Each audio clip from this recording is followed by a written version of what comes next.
Hi, this is Bruce Kidd with the Kidd Consulting Group. This is our next edition of Insights for Executives video series for local and regional business owners and executives of small, privately held companies. We've addressed a variety of topics over the past year, and I'm excited to have another very important topic today and a special guest to address it with us. I'm joined by Scott Jordan, who's the founder of Deltec, Muncie area, right, Scott? Yeah. Tell our viewers, and our viewers, by the way, are business owners, executives of companies all around the state, and then their management teams, and then other business professionals are typically who see these videos. But tell the audience what Deltec does, please. Sure, thank you. Appreciate being here. Yeah, thanks my pleasure. Thanks Glad for the to have opportunity. you. It's Absolutely. Good to visit with you. Deltec formed in 1990. Believe it or not, I was 5. Me too. Believe it or not, is a small organization. But what we focus on is really helping businesses, a lot of different size businesses. Everybody seems to have some struggle with IT, and a lot of times it's taking this massive investment they feel like they've made and getting the most out of it. But beyond that, it's also helping them to live with it. So live with the technology. And to make better plans and better decisions going forward. So we have a strategic component of what we do. Obviously, a little bit of what we're going to talk about today, there's a lot to do with cybersecurity. It seems like more and more of IT budgets get consumed with cybersecurity issues. So I appreciate, again, thanks for the opportunity it's to important. talk with you today. It's important to have you here, and that you already prefaced sort of why we're here. The business owners that I know personally that have been successful are really good at managing a couple things, sort of the internal challenges and risks, managing day to day, their employees, the production, product, marketing, all that.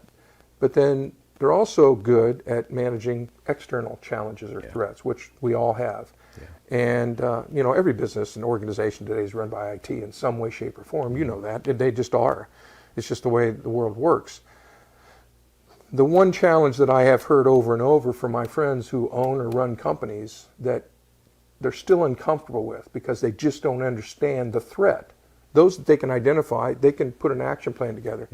But cybersecurity is a tough one. It's really hard to know. It's like being in a dark room and you're in a punching match, but you're not sure where the opponent is. You're just swinging. So that's what we want to talk about today, and I appreciate you taking the time because it's really important, and it's as big a threat as ever, as you know, for businesses out there. So help our audience of business owners and executives understand how has that world of cyber security, but cyber threats changed over the last few years? What's it look like today from your perspective? Because you're a business owner, but you're also an advisor to these companies. Yeah, and as you said, one of the things that, part of our mission is being committed to the success of our clients, and part of that success is, as you said, avoiding risk, managing risk. And I mean, today, cybersecurity is not better. It's something that has continued to be a challenge. I mentioned before, something like 50% of most IT budgets are spent on defense. And that's not that's frustrating because we want to help clients get the ball downfield. But at this point, it just continues to be more and more of a challenge. As you said, it's like fighting an invisible enemy. Microsoft recently did a study where they said that global cost of cybersecurity is exceeding $1 million a minute. And so this is it's a global crime or a global problem. I would say the good news, like to be maybe a little bit more glass half full, but the good news is that as in wartime, you seem to see, World War II is a great period to see this, huge advances in technology. Cyber warfare has caused our industry to make some really great moves and leaps in technology. And we've seen to the point that today we've got tools we couldn't have even imagined just a few years ago. An example of this is a tool, we'll try not to use a lot of acronyms. That's right. But a tool called EDR, or Endpoint Disaster and Recovery, or Detection and Recovery, that is allowing, instead of just relying on an antivirus vendor finding a threat and then writing basically a script for it, right? And this is behavioral analysis.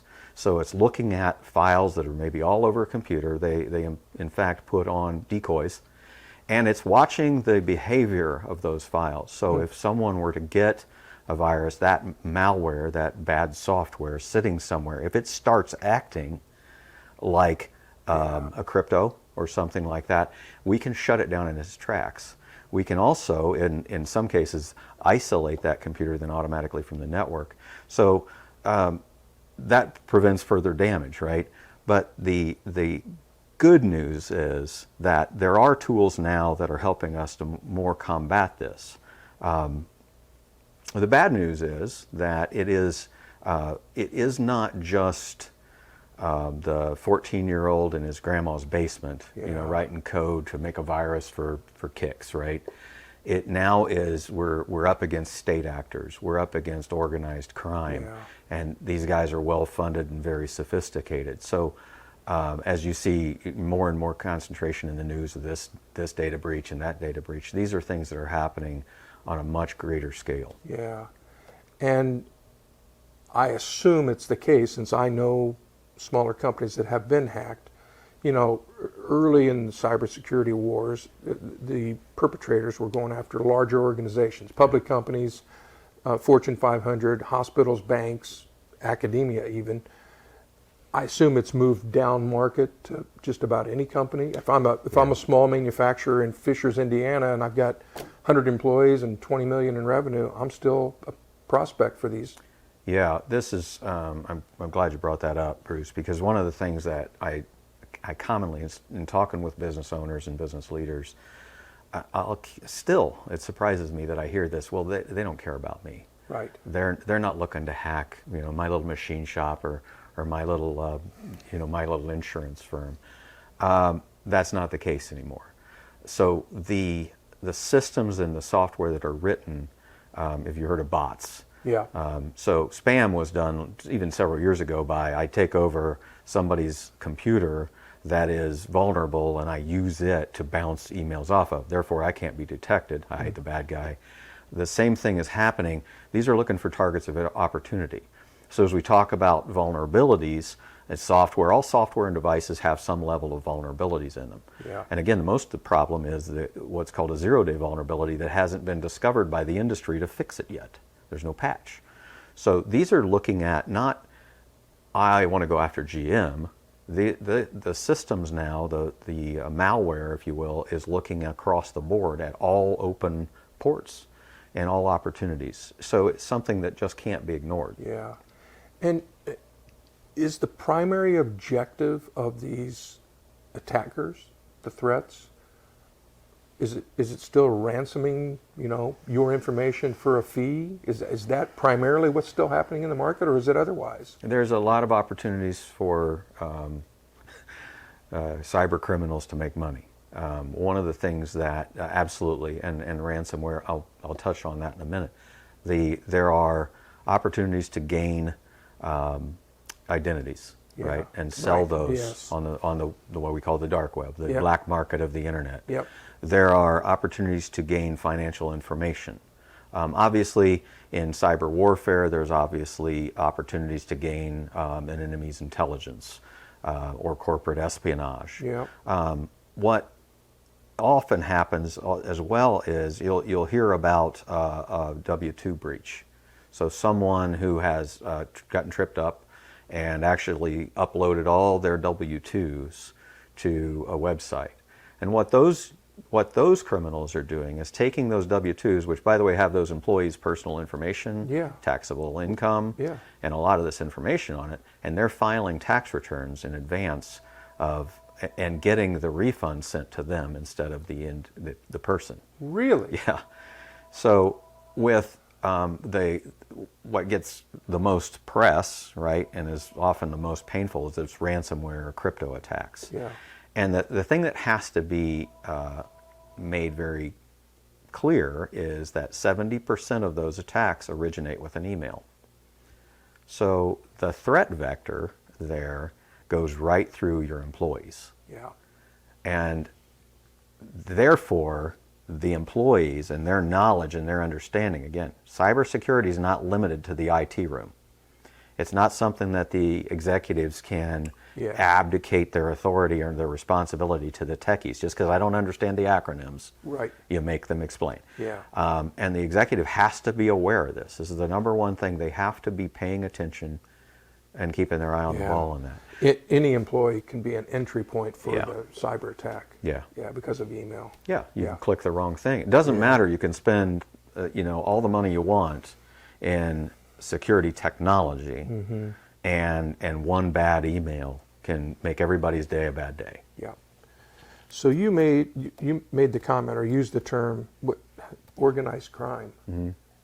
It's really gotten to that where this is a thriving piece of business for very organized organizations that we historically think about with drugs and gambling and other things. Yeah, and we see ransoms continuing to the ransom demands continuing to increase. Wow. As those demands have continued to increase, the cyber insurance industry, which I'd like to talk a little bit about, but Yeah, the we cyber will. insurance industry has Yep. seen higher payouts, and so the criminals get, hey, there's more available cash here. Yeah. Yep. So yeah, it's a huge industry, and it continues to grow. Wow, I would have never guessed that. So let's go back to Joe, who's the CEO of that small manufacturing company, and the many Joes that are out there watching us. At a high level, what does Joe and all the other execs out there need to understand about cybersecurity today? What do they just need? They don't have to understand the acronyms and the Right. technologies. Exactly but, right. But what do they need to understand about managing that risk? Right. Well, first of all, they need to know about it. Right. And I alluded to that before. This can't be something we just bury our heads in the sand and ignore. It isn't that they're not after you, they're after everybody. Yeah. The second thing I would say is that's important is that they need to understand that it is part of the risk profile to their business. This is something that requires investment. It isn't a fun investment. It isn't something that we can see, immediate results to the bottom line. It is something that is preventative. They need to hold their technical people accountable. Again, you just don't blow a lot of smoke and throw a lot of acronyms. Yeah. I want to understand what we're doing, and I need to be able to communicate that to my customers. A lot of times that requirement of the executive and business owner is, how am I protecting my customers? Yeah. We do a lot to give our customers the assurance that we're doing, or eating our own dog food, right? That we're doing the right things to protect our clients from us being attacked. Correct. Because now the cybersecurity or the cyber attacks can dramatically impact not just a business or not just a department, but an entire kind of a business ecosystem. Yeah, if you will. absolutely. Your suppliers and customers. And, Yeah. yeah. I might add, Bruce, just real quickly. Yeah, that, please. I think business owners need to understand that it is potentially, there's not just, we've got some downtime. There's a lot of money tied up in those kinds of problems. There's lost reputation, lost customer confidence, which is reputation. Just there's so much else that gets into that. Lost revenue that could come into you that's not coming into you. Yeah. All companies have insurance. You have to cover your risk from that standpoint, property and casualty insurance and otherwise. I mean, this is really another example of how you protect yourself. You just have to have this insurance policy, if you want to call it that. I don't mean cyber insurance. I mean having someone that you trust that's helping you protect your organization. Because my IT director probably doesn't have the sophistication to understand all of this either. Right. So, and this is not a sales pitch for Deltec, but it's a sales. I think it is. There's just so many moving parts now. Someone that's internal, a lot of times the smaller internal IT departments don't have the resources or the time to really see all of this stuff coming at them. Yeah, no way. And they're doing their best just to get through. A lot of times, just get through the day.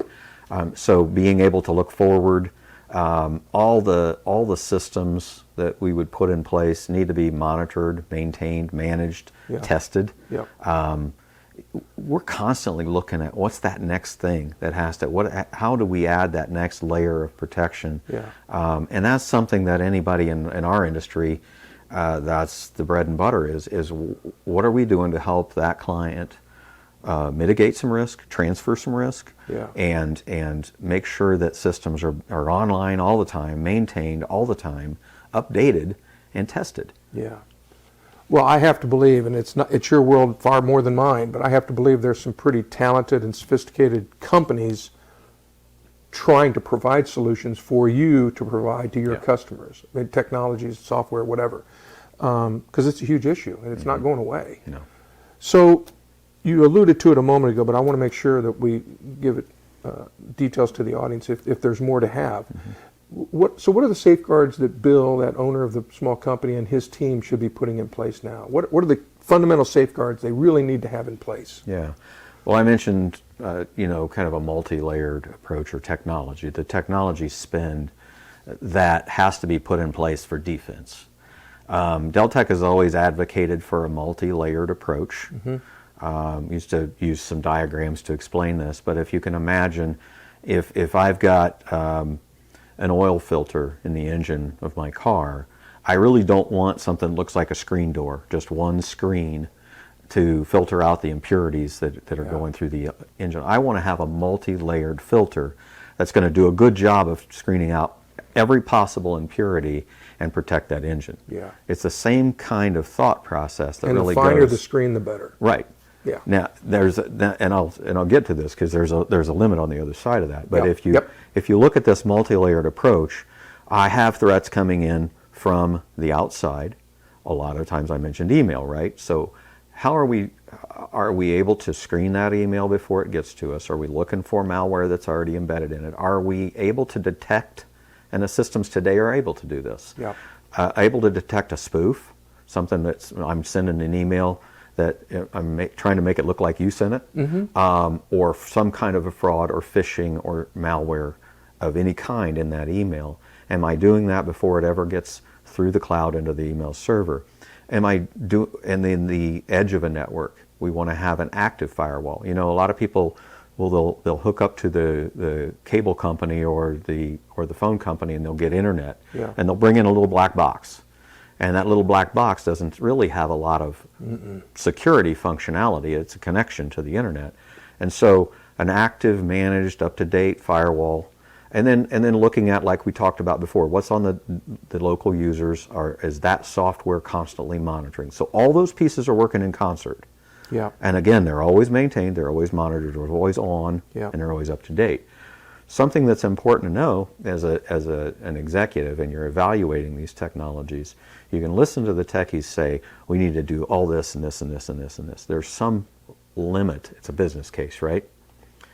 So I was just having a conversation with a client yesterday, and the business case is, I can have the computer, the most secure computer in the world is the one that's powered off, locked up in a vault, in a basement, in a bunker, right?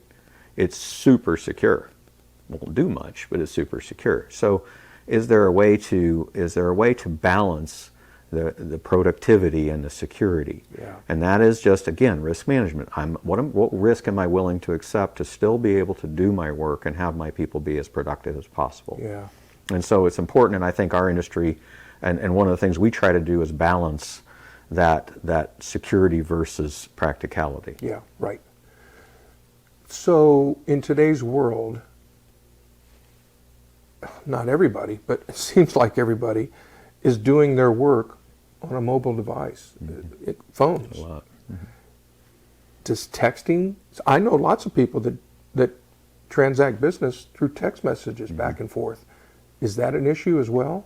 Can be. It can be. So one of the things, you've probably gotten a lot of really weird texts with, here, click this link and win your free prize. Yeah. Those are all attempts to compromise your device. I've had 5 this week, supposedly from Amazon, because to a lesser extent me, to a greater extent my wife, are pretty frequent Amazon shoppers. And I've gotten 5 this week that said they were Amazon customer support, and they're saying, you've had suspicious activity. Yeah. Well, the suspicious activity is that's not Amazon. Exactly. Yeah. Yeah, exactly. And so yes, any mobile device, as we went through COVID, workforces scattered, and we had a huge surge.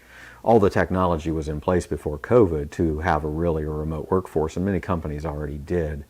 But we saw a huge dramatic increase in that. That created a huge opportunity for cyber criminals. Yeah. And so the local device, if that is a personally owned device, how does the individual that's owning and running that business and responsible for that security, how does that person know what that device is doing all the time at home? Right. And is it protected? And is it connected to critical business systems? So a lot of the I mentioned threat vectors before, but a lot of the ingress points for these kinds of compromises can come in through those remote devices. Yeah. Yep. So do you see the strategies that small companies need to put in place changing? I had two questions. Do you see the strategies for small companies changing, evolving over the next 2 or 3 years? Do they need to be thinking about things differently than they are even today? Yeah. And then what's the role of passwords and changing passwords, and is that even helpful? Yeah. Does that make sense? Yeah, no, absolutely. And I would say one of the, yes, absolutely, cybersecurity, the threat landscape, if you will, is changing all the time. Yeah. The bad guys don't ever take a break. Yeah, that's the problem. Right? So you can't.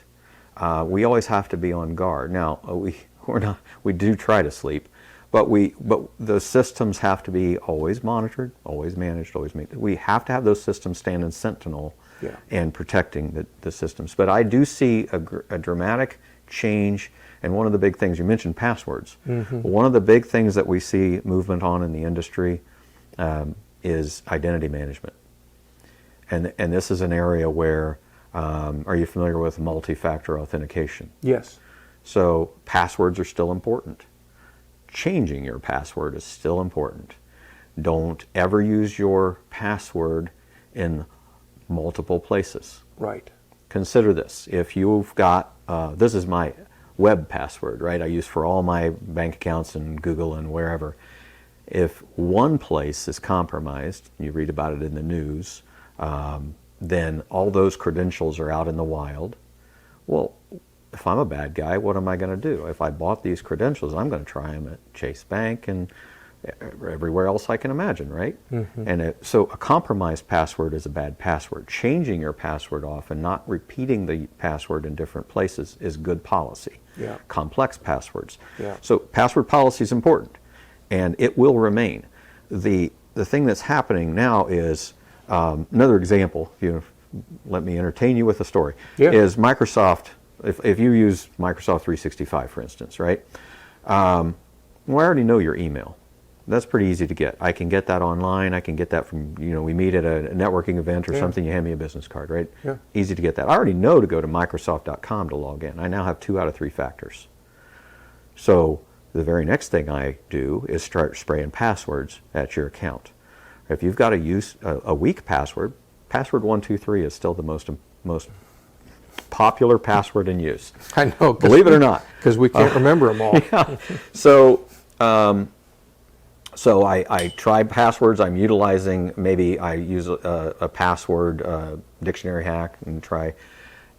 And if the policies aren't in place and the password's weak, I now get into your account. Yeah. I, playing the bad guy, Yeah. am in your account as you. Right. And now what is a common threat or a common or I guess takeover of Microsoft 365 accounts is the very first thing that bad actor will do is put rules on your inbox to copy your emails, which you'll never know, to their inbox. Right. Right. And then send an email as if they're you to your accounting department and say, I need all of the AR aging reports. And all they have to do then, now I know your customers and I know how much they owe us, and start sending out well-crafted emails that look like they come from you or your accounting department and says, hey, hope you're having a great day. Wanted to let you know our banking information's changed. And here's the new account number and here's the new routing number.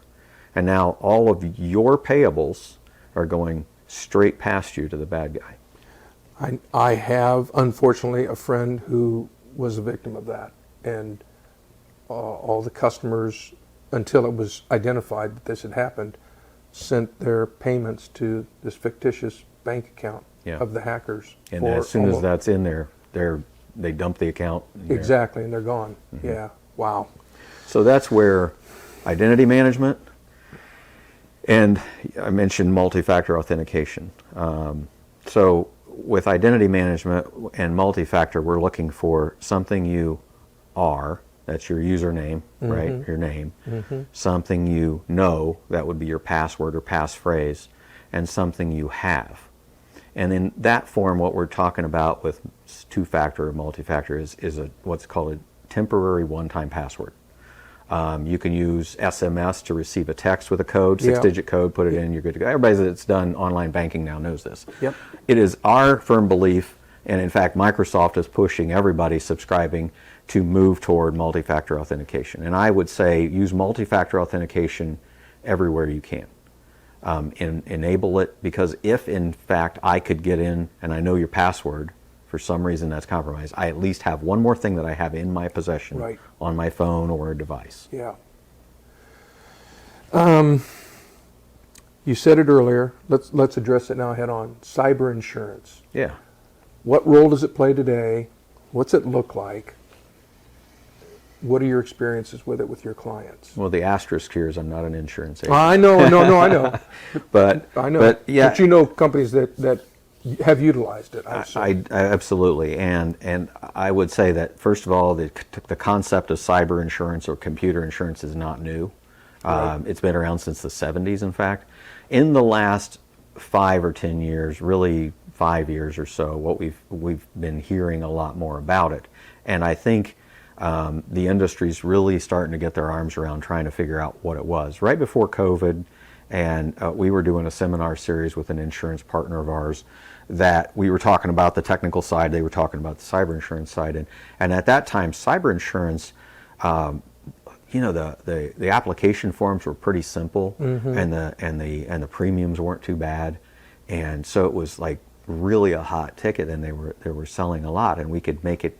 Really, it made a lot of sense, and I think it still makes a lot of sense. Yeah. But as the industry has been kind of wrapping their arms around this, and I mentioned, it's risk profiles, risk management. So as they see their risk profile increasing and more claims coming in and higher ransoms being demanded, those premiums are going up. Yep. The other byproduct of that is I've seen these applications get very, very detailed. Right. To the point where a lot of clients will send us their applications and say, can you help me figure this out? I don't even know what they're talking about. Yeah. And it's asking questions like, are you using an active managed firewall? What is your incident response plan? Are you using multi-factor authentication? How do your backups work? How often do you test those? These are some now, all that's really good. To go through an application like that is a real nice gut check. Absolutely. But you see the rates and the barriers for entry kind of going up as the insurance companies, rightly so, are trying to manage their risk. Yeah. Now, do I think it's a good idea? I absolutely do. Yeah. I think it's something that if you consider the cost of an incident, the cost to your business going forward, the complexity of an incident. If you're looking at, GDPR is the European law, European requirements for data protection, and they are requiring notification in 48 hours after an incident that sometimes you don't know happened yet. Yeah. So the resources that they bring to bear and the ability to even negotiate with a criminal on how much Bitcoin that ransom requires. Yeah. So those are all parts of it that I think add value. If business owners haven't looked at it, they need to at least look at it. And they need to talk to, because I know some companies are still fairly low entry. They also need to look carefully at the policies. One thing I learned from the seminar series we were doing is there's a great amount of difference. So remember the accounts payable fraud, right? Where the criminals are redirecting the accounts payable to themselves. Well, how do you reimburse? Is the customer going to pay you twice? Right. So some of those cyber insurance policies will help to cover and make you whole for those payables you didn't get. Right. So there's just a lot of moving parts. But you really do, not only on the technology specs, but on the coverage specs. You need to know exactly what's covered. You got to understand it. Yeah. there was a TV program, I don't know, 20 years ago called Scared Straight. You know, it was at-risk kids, put them in jail for a day and let them see what it's really like. Is this where you really want to be? You know, it was a startling program, but it got your attention, and I'm sure it got the attention of a lot of teenage boys that didn't want to go to jail. That's what this reminds me of. This is, you know, sort of Scared Straight stuff. The cyber stuff is real. It's not going away. It's going to have an impact on your business if you don't address it at some point, potentially. So let's go back to Bill, the CEO of the manufacturing company. He gets attacked. Actually, somebody gets in the system, hacked. Who's he calling? What's he doing? What are the preventative steps he's got to take immediately as the owner of that business? It's a good question, and just want to add one quick thing. I want to mention to Bill that it's not really a matter of if, but when. Right. And that needs to be the mindset. I don't like to try to play the drama card to make this, but the fact of the matter, again, the fact of the matter is today it's really not a if, but a when. Yeah. At some level.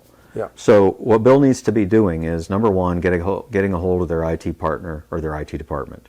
And almost really simultaneously, because I mentioned the cyber insurance policies a lot of times have incident response teams. Right. Right? So small business doesn't have the legal resources and all these resources necessary. Get a hold of your cyber insurance company, get a hold of their response team, initiate a claim, get that moving. Call law enforcement. Get a hold of the local FBI office and report the incident. And then it needs to be an effort of starting to, and again, this isn't like this and tomorrow do that. This is all almost simultaneous. All at the same time, yeah. And then if you as a business owner have an incident response plan, which if this happens, what are we going to do, right? You've already initiated that because that's the first 3 steps. But you're working through that. I must say too that if your IT and management is working through the way they need to in a disaster recovery plan or even business continuity, now we're looking at what have we done to safeguard the data. Yeah. Imagine the network is entirely corrupted, but we've now got a backup that's off-site somewhere that we can go back to basics and wipe those systems and bring back the data and tell the bad guys to pound sand. Right. So it's working through that process. Again, if somebody says, well, I get all these pop-up screens, initially or independently, we tell them disconnect your computer from the network. Yeah. That's why we're excited about software that can automatically isolate that computer, because a lot of times you can't react fast enough. So work through that incident response plan, make the right resources available through your IT department, and start the process of cleaning up, mitigating, informing. Yeah. There are, like I said before, there are requirements now to inform any affected party and any of the parties affected parties. Yeah. Yeah. That's great counsel. Thank you. I always like to finish these videos. This has been really very helpful, very interesting, and I know individuals watching this are going to have to think about some things a little differently maybe than they have, thanks to your input. But I always try and finish these with any closing thoughts that come to mind as you're, again, talking to Bill, that business owner. I just think I can't stress enough the vigilance that is important to the business owner. You would work very hard to manage your risk and have business continuity insurance. You would have fire and casualty and property and casualty insurance. A lot of this technological insurance, if you call, is as important as. And I often see the IT as sort of being as I don't understand it. Right. It doesn't make my widgets. But the understanding that it is critical to all aspects of my business, like you mentioned earlier, that the way I view technology is as a strategic enabler. Correct. It is that tool, that set of tools that is helping me to be more effective, more productive, more competitive, and have a competitive advantage. So I have to do everything necessary to protect that. And by the way, to protect my intellectual property and my clients' or vendors' intellectual property. There's a great amount of responsibility that goes into that knowledge and that information. Yeah, right. Yeah. Well, that's terrific. Thanks for your time. Thank you. Really enjoyed having you It's been here. great. I hope you found this useful, informative, and most importantly, practical in your business. That's the objective of these videos. I want to thank Scott for being here with us today. Make it a great day. Be successful. We'll see you again soon. Thanks.